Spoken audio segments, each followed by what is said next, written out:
No palco da fé, onde a esperança e a crença se entrelaçam, surge uma figura que à primeira vista parecia um farol de luz. Linneu Negromonte, um nome que ecoaria por anos, não como um santo, mas como o artífice de um horror indizível. Ele se apresentou como um profeta, um curandeiro, um elo direto com o divino, prometendo salvação, cura e uma iluminação espiritual que muitos buscavam desesperadamente em suas vidas vazias ou atribuladas. Seu carisma era inegável, uma aura magnética que atraía almas sedentas por respostas e um propósito maior. A congregação de Negromonte não nasceu em um vácuo. Ela floresceu em meio a um terreno fértil de incertezas e anseios, onde a sociedade, por vezes, falha em oferecer o suporte emocional e espiritual que as pessoas necessitam. Ele soube explorar essa lacuna com maestria, tecendo uma rede de promessas e milagres que pareciam irresistíveis.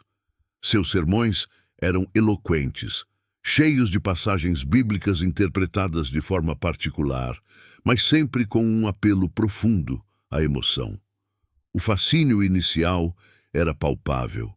Pessoas de todas as esferas da vida, desde os mais humildes até os mais abastados, encontravam em Linneu uma figura de autoridade e conforto.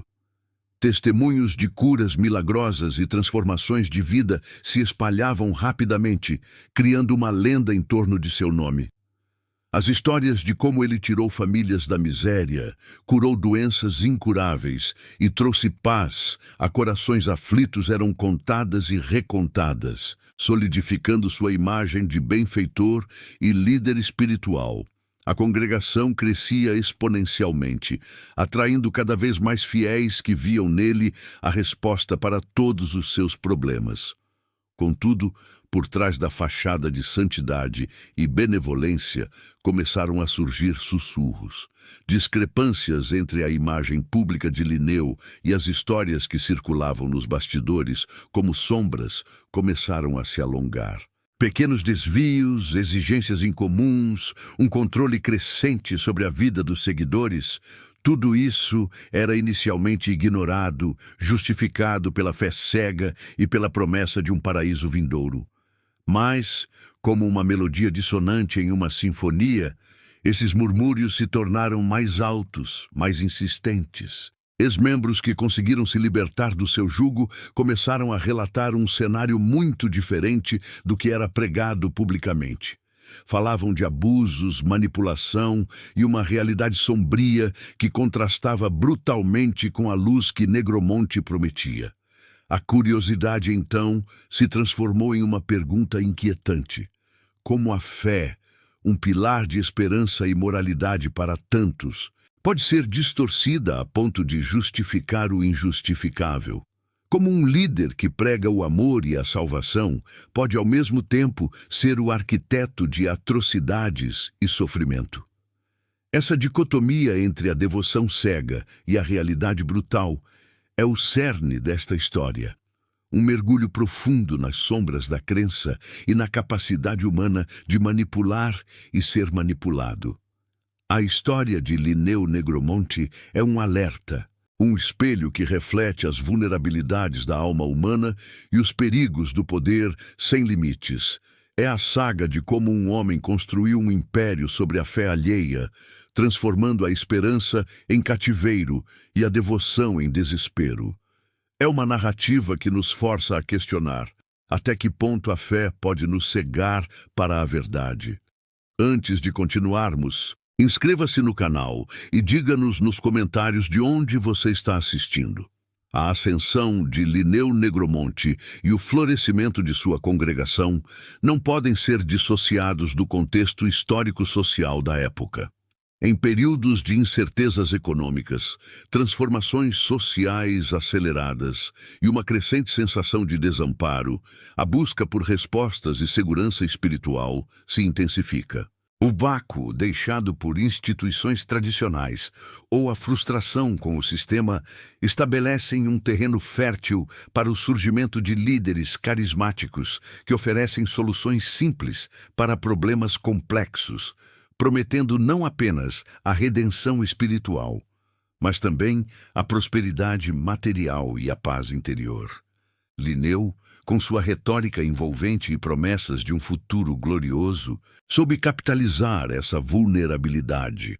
A base doutrinária de Negromonte era uma mistura perigosa de dogmas religiosos, desviados e interpretações pessoais que serviam unicamente aos seus próprios interesses.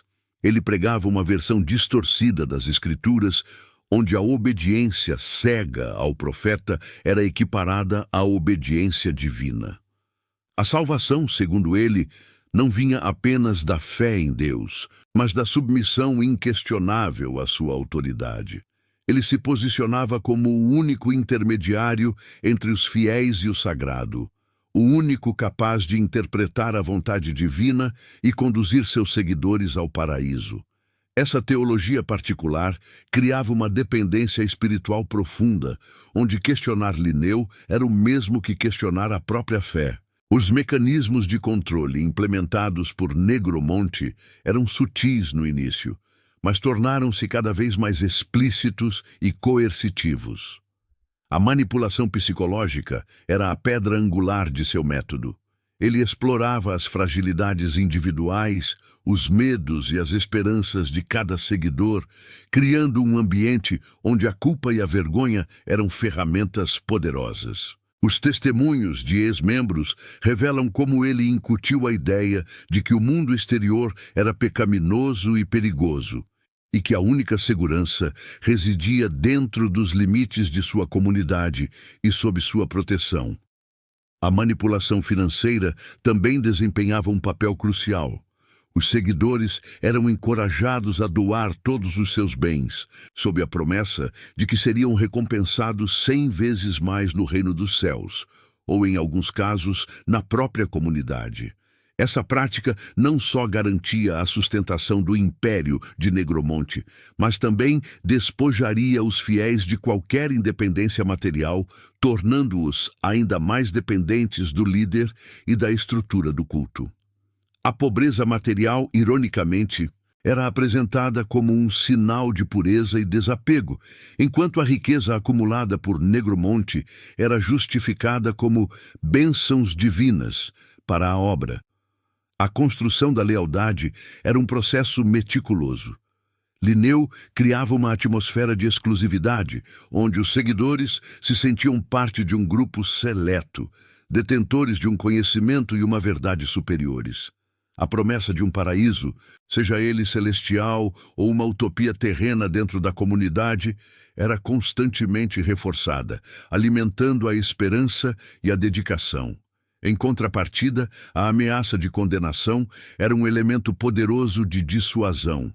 Aqueles que ousassem duvidar ou tentar sair eram aterrorizados com visões de inferno, desgraça e ostracismo social.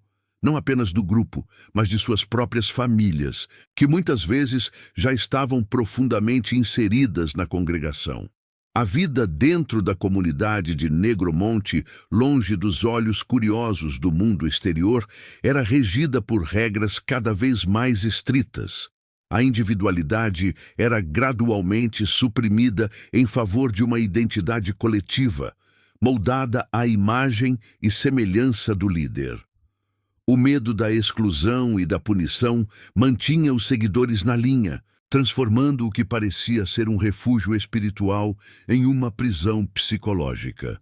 A complexidade do controle exercido por Linneu Negromonte sobre seus seguidores demonstra quão frágil pode ser a linha entre a fé genuína e a servidão cega, e como a promessa de um paraíso pode, em mãos erradas, transformar-se em um inferno na terra.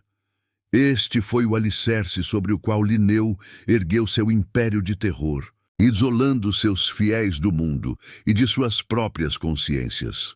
Com o terreno fértil da vulnerabilidade humana e a doutrinação psicológica bem estabelecida, Linneu Negromonte não demorou a expandir sua influência para além das paredes de um templo convencional. O próximo passo lógico em seu plano de controle total foi a criação de uma comunidade isolada, um santuário onde seus seguidores pudessem viver completamente sob sua égide, afastados das influências corruptoras do mundo exterior. A aquisição de terras, muitas vezes financiada pelas doações compulsórias dos fiéis, tornou-se o projeto central, prometendo um refúgio seguro e autossuficiente, uma verdadeira cidade santa na terra, onde as promessas de prosperidade e paz interior seriam plenamente realizadas. Esse santuário rapidamente se tornou o epicentro do Império de Negromonte. A vida dentro dele era meticulosamente organizada e regida por um conjunto de regras que, embora inicialmente apresentadas como divinas e para o bem-estar coletivo, serviam para solidificar o poder absoluto de Linneu. A hierarquia era rígida, com Negromonte no topo, inquestionável e onipresente. Cada aspecto da existência dos seguidores era supervisionado, desde o tipo de alimento consumido, passando pelas vestimentas, até as atividades diárias e as interações sociais. A figura de Negromonte era constante, suas palavras ecoavam em cada canto, seus ensinamentos eram a única verdade aceitável. Ele era o provedor, o juiz, o conselheiro e o salvador, tudo em um só. A ruptura com o mundo exterior era um elemento crucial dessa estratégia de controle. Os laços familiares e sociais pré-existentes, muitas vezes vistos como ameaças à lealdade exclusiva a Negromonte, eram sistematicamente enfraquecidos e, em muitos casos, completamente rompidos. Cartas eram censuradas, visitas eram desencorajadas ou proibidas, e a comunicação com pessoas de fora era vista com desconfiança e até punida. Essa desconexão criava um vácuo social que só poderia ser preenchido pela comunidade do santuário, tornando os seguidores ainda mais dependentes do grupo e, consequentemente, de seu líder. O mundo além dos portões era pintado como um lugar de perdição e pecado, reforçando a ideia de que o único caminho para a salvação era permanecer dentro dos limites protegidos do Império de Linneu. O controle total exercido por Negromonte sobre a vida dos seguidores era assustador em sua abrangência. A alimentação era racionada e muitas vezes inadequada, sob o pretexto de purificação espiritual ou disciplina. A educação das crianças era exclusivamente ditada por Negromonte, focando em seus ensinamentos e na glorificação de sua figura, privando-as de qualquer conhecimento que pudesse contradizer sua narrativa. Decisões pessoais como casamentos, profissões ou até mesmo a procriação requeriam sua aprovação. A liberdade individual era uma ilusão, substituída por uma conformidade imposta e uma obediência cega. Para os seguidores, esse isolamento e controle eram justificados como sacrifícios necessários para alcançar um estado de graça e pureza. Eles acreditavam estar construindo algo grandioso, um modelo de sociedade perfeita, sob a orientação divina de Linneu. A esperança de um paraíso na terra, livre das impurezas do mundo, era uma promessa poderosa que os mantinha presos.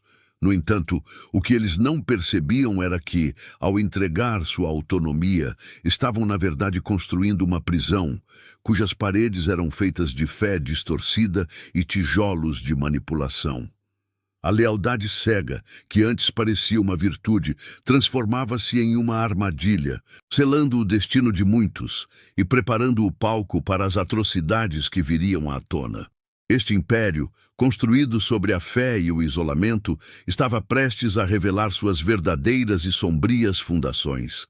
No entanto, a perfeição prometida por Linneu Negromonte começou a mostrar rachaduras. As sombras da devoção cega e do controle absoluto não podiam esconder para sempre as realidades brutais que se desenvolviam dentro do santuário. Lentamente, as primeiras dúvidas começaram a surgir. Muitas vezes, na mente daqueles poucos que, por sorte ou desespero, conseguiram escapar das garras da comunidade isolada. Esses ex-membros, traumatizados e desorientados, eram as primeiras vozes a sussurrar sobre os horrores que testemunharam, embora suas histórias fossem inicialmente recebidas com descrença ou silenciadas pelo medo. Eles falavam de um lugar onde a disciplina se tornava tortura, onde a devoção era exigida sob ameaça e onde a figura de Negromonte, antes vista como um salvador, revelava-se um tirano impiedoso. Relatos de castigos físicos severos por pequenas infrações, privação de alimentos e humilhações públicas começaram a emergir. Mais perturbador ainda, eram as histórias sobre os desaparecimentos inexplicáveis, membros da congregação que, de repente, não eram mais vistos. Inicialmente, a explicação oficial era sempre a mesma.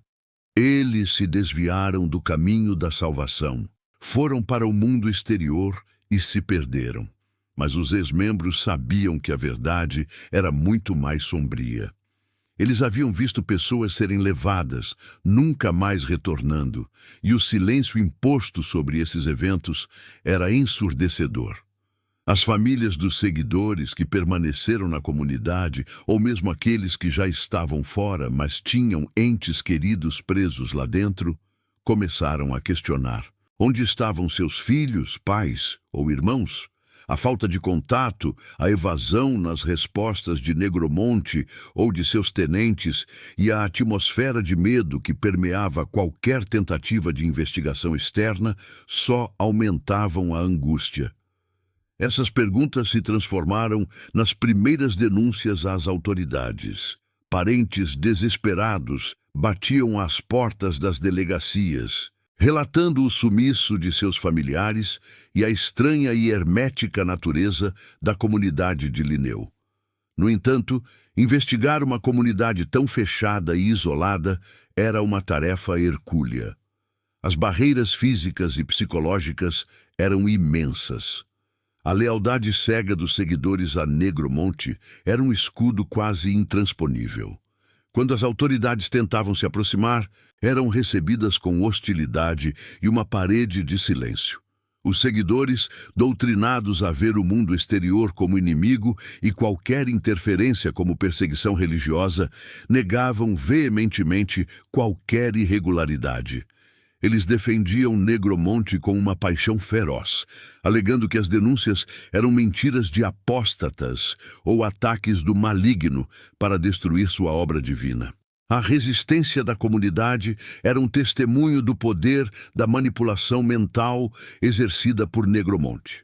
Mesmo diante de evidências crescentes e da preocupação de familiares, a maioria dos seguidores permanecia em negação.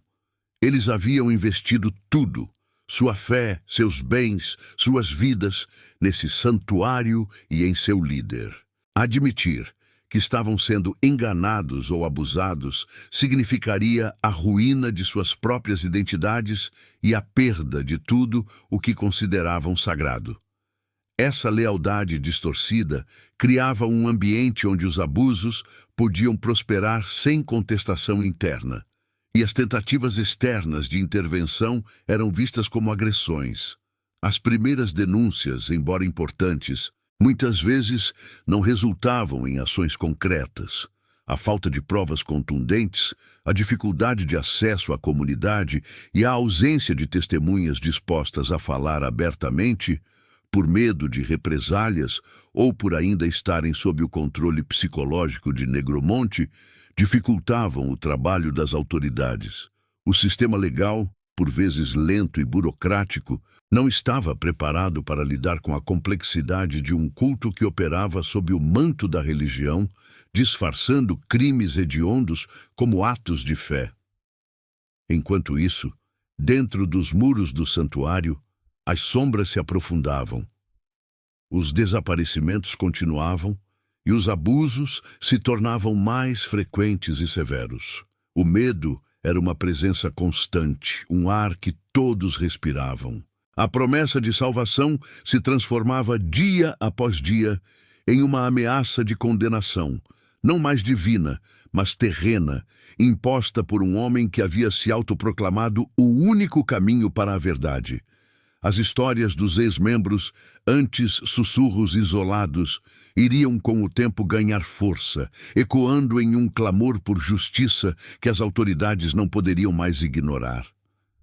A negação estava prestes a ruir, e a verdade, por mais dolorosa que fosse, começaria a vir à tona. Apesar da resistência inicial e da complexidade de investigar uma comunidade tão hermética, a maré começou a virar. As histórias dos ex-membros, antes sussurros isolados, ganharam volume e credibilidade à medida que mais vozes corajosas se levantavam. A intensificação das denúncias não podia mais ser ignorada. Novos sobreviventes, aqueles que por um milagre conseguiram escapar do jugo de Linneu Negromonte, trouxeram consigo evidências irrefutáveis e testemunhos chocantes. Eles detalhavam não apenas os abusos psicológicos e físicos, mas também a existência de locais de cativeiro e, o mais aterrorizante de tudo, a confirmação dos desaparecimentos que as autoridades haviam lutado para provar. Essas novas testemunhas, com suas narrativas vívidas e cicatrizes visíveis, começaram a preencher as lacunas nas investigações anteriores. Elas falavam de rituais sádicos, de punições que beiravam a tortura e de uma hierarquia de violência imposta por Negromonte e seus tenentes mais leais. O medo que antes os silenciava agora era transformado em uma força motriz para expor a verdade. A coragem desses indivíduos foi o catalisador que o caso precisava. Com a crescente montanha de evidências e a pressão pública se tornando insustentável, a mídia finalmente entrou em cena de forma massiva. Jornalistas investigativos, movidos pela gravidade das denúncias, começaram a cavar fundo. Reportagens de televisão, artigos de jornais e documentários online expuseram a face oculta do santuário de Negromonte. A história dos seguidores desaparecidos e dos abusos sob o manto da fé capturou a atenção da nação. A imagem do carismático líder religioso, antes venerado por muitos, começou a desmoronar sob o peso das acusações. A mídia não apenas amplificou as vozes das vítimas e dos ex-membros, mas também pressionou as autoridades a agirem de forma decisiva. A opinião pública exigia respostas e justiça. A pressão da mídia e a acumulação de provas contundentes forçaram as autoridades a montar uma operação policial de grande escala. Era impossível continuar ignorando o que estava acontecendo dentro daquela comunidade isolada. Com mandados de busca e apreensão em mãos, uma força-tarefa composta por policiais, peritos forenses e assistentes sociais foi mobilizada. O objetivo era claro: invadir a comunidade, resgatar possíveis vítimas e coletar todas as evidências que pudessem levar à prisão e condenação de Linneu Negromonte e seus cúmplices. A operação foi meticulosamente planejada, ciente da lealdade fanática dos seguidores e do potencial para confrontos. No dia da invasão, o choque foi palpável. Muitos seguidores, ainda sob o controle mental de Negromonte, resistiram, acusando as autoridades de perseguição religiosa. No entanto, a determinação dos policiais prevaleceu. O santuário, antes uma fortaleza impenetrável de fé distorcida, revelou-se um cenário de horror. Os primeiros achados foram estarrecedores. Em galpões escondidos, foram descobertas celas improvisadas, evidências claras de cativeiro e tortura. Instrumentos de coerção e marcas de violência física eram abundantes. As vítimas encontradas estavam em estados deploráveis de desnutrição e trauma psicológico, muitas delas com sinais de tortura prolongada. A cena era muito pior do que qualquer denúncia havia sugerido. Mas o horror não parou por aí. As investigações aprofundadas revelaram a existência de um padrão sistemático de abusos sexuais perpetrados por Negromonte e seus homens de confiança.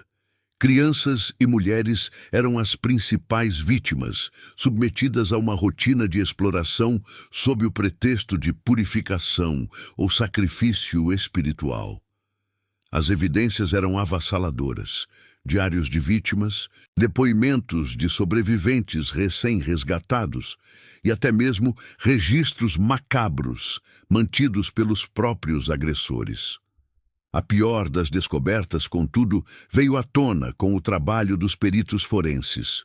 Em áreas remotas da propriedade foram encontrados corpos enterrados clandestinamente.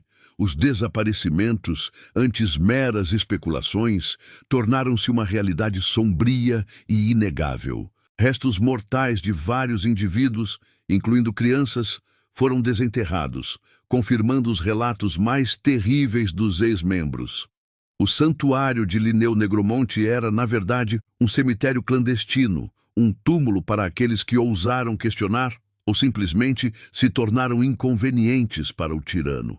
A quebra do silêncio não foi apenas um evento, mas um processo doloroso e gradual que expôs a verdadeira natureza de um homem que se escondeu atrás de um véu de santidade. A invasão e os achados iniciais foram apenas o começo de uma longa e complexa jornada para desvendar a extensão total dos crimes de Linneu Negromonte e garantir que a justiça fosse feita para todas as suas vítimas. O império de fé e manipulação havia sido desmascarado e o mundo estava prestes a testemunhar o julgamento de um dos mais cruéis manipuladores que a história recente havia conhecido. Com as descobertas chocantes dentro do santuário, o cerco se fechou em torno de Linneu Negromonte. As autoridades, munidas de um volume imenso de provas, desde os corpos desenterrados até os depoimentos dilacerantes dos sobreviventes e os registros macabros, formalizaram as acusações. A lista de crimes era extensa e horripilante, incluindo assassinatos múltiplos, sequestro qualificado, estupros reiterados de adultos e menores, tortura e formação de quadrilha. A imagem do líder carismático se desfez completamente, revelando um predador cruel e calculista. O julgamento de Linneu Negromonte se tornou um espetáculo de repercussão nacional e internacional. A mídia, que antes havia amplificado os apelos por justiça, agora transmitia cada detalhe do processo, transformando o caso em um marco na discussão sobre cultos abusivos e a vulnerabilidade da fé. O tribunal se encheu de jornalistas de todo o mundo, advogados de defesa e acusação, e, mais importante, os olhares atentos dos familiares das vítimas e dos próprios sobreviventes, que buscavam o mínimo de reparação para suas vidas destruídas. O testemunho das vítimas foi o ponto mais angustiante do julgamento. Mulheres e homens, alguns ainda muito jovens, subiram ao púlpito para relatar os anos de terror, privação e abusos sexuais que sofreram sob o domínio de Negromonte. Suas vozes, muitas vezes embargadas pela dor e pela vergonha, pintavam um quadro sombrio de um regime de controle total, onde a Bíblia era distorcida para justificar atos indizíveis. O impacto psicológico e emocional dos abusos era evidente em cada palavra, em cada lágrima. Alguns mal conseguiam falar, revivendo o trauma a cada pergunta, enquanto outros, com uma força surpreendente, narravam os detalhes mais brutais na esperança de que a verdade prevalecesse. Os ex-membros, que haviam escapado anos antes, também deram seus depoimentos, validando as histórias mais recentes e mostrando a longa trajetória de crueldade de Negromonte. Eles descreveram como a manipulação psicológica se transformava gradualmente em coerção física, como a fé se tornava um instrumento de aprisionamento e como o líder religioso se transformava em um déspota, exigindo obediência cega e sacrifícios cada vez mais horrendos. A sala do tribunal muitas vezes silenciava, chocada com a profundidade da depravação que estava sendo revelada. A defesa de Linneu Negromonte tentou, sem sucesso, desqualificar os testemunhos, alegando perseguição religiosa e complô. Negromonte, por sua vez, manteve uma postura desafiadora, negando todas as acusações e se apresentando como uma vítima de uma conspiração. No entanto, a montanha de evidências forenses, os corpos, os instrumentos de tortura, os registros e a consistência dos depoimentos das vítimas e sobreviventes eram irrefutáveis. Não havia espaço para dúvida razoável. Após meses de deliberações e um julgamento exaustivo que expôs as entranhas de um dos mais terríveis casos de abuso religioso da história recente, o veredito foi proferido. Linneu Negromonte foi considerado culpado de todas as acusações. A condenação foi severa, refletindo a gravidade de seus crimes. Ele recebeu múltiplas sentenças de prisão perpétua, somando séculos de reclusão, garantindo que jamais voltaria a ter contato com a sociedade. A pena imposta marcou o fim do reinado de terror de Negromonte. Para muitos, foi um momento de alívio e uma pequena vitória na busca por justiça. No entanto, a sentença, embora justa, não apagava as cicatrizes profundas deixadas nas vítimas e nos sobreviventes. O mal que ele havia semeado continuaria a reverberar por gerações, e a recuperação seria uma jornada longa e árdua. O julgamento de Linneu Negromonte não foi apenas o fim de um capítulo sombrio, mas também um alerta solene sobre os perigos do fanatismo e da manipulação sob o manto da fé. A sociedade, agora, tinha o dever de refletir sobre como prevenir que tais atrocidades se repetissem. A condenação de Linneu Negromonte trouxe um encerramento legal, mas para os sobreviventes, o fim do julgamento foi apenas o começo de uma nova e árdua batalha, a recuperação do trauma. As cicatrizes da fé distorcida e dos abusos sofridos eram profundas, gravadas na alma e no corpo de cada um.